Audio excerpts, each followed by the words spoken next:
ఏమే రంగే అయ్యా దండాలయ్య. ఎక్కడే మీ ఆయన మళ్ళీ మా ఆయన అక్కడ పొలంలో పని చేస్తుండ అయ్యా.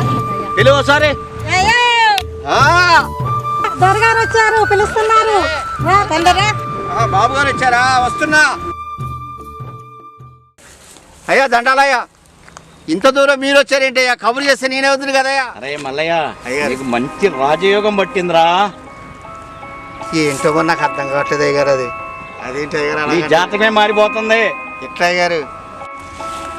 ఏం లేదురా మల్లయ్య, ఈసారి మన నియోజకవర్గ ఎలక్షన్లో నేను ఎమ్మెల్యేగా పోటీ చేద్దామని అనుకుంటున్నారా.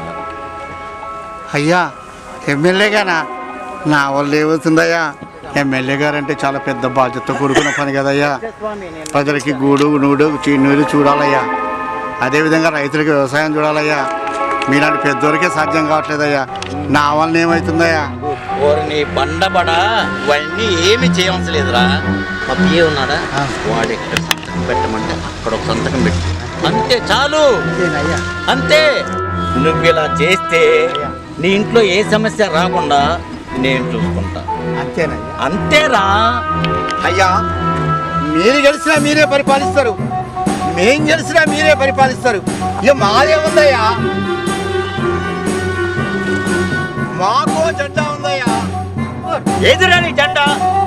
ఒక జెండా ఎజెండాగా వచ్చింది, అదే బిఎస్పీ జెండా.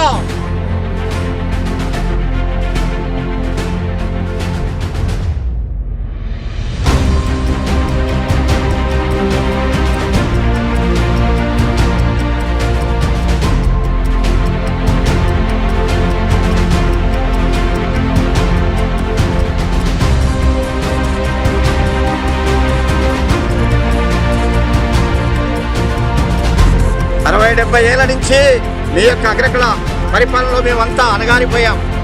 ఇక నుంచి మా రాజ్యాన్ని మేమే పరిపాలించుకుంటాం, మా హక్కుల్ని మేమే సాధించుకుంటాం. ఇంతకాలం అణగారిన జీవితాలైన మాయి. ఇక నుంచి మా అజెండా మాకుంది, మా జెండా మాకుంది. అదే బహుజన సమాజ్ పార్టీ జెండా. జై భీమ్, జై బిఎస్పీ. బహుజన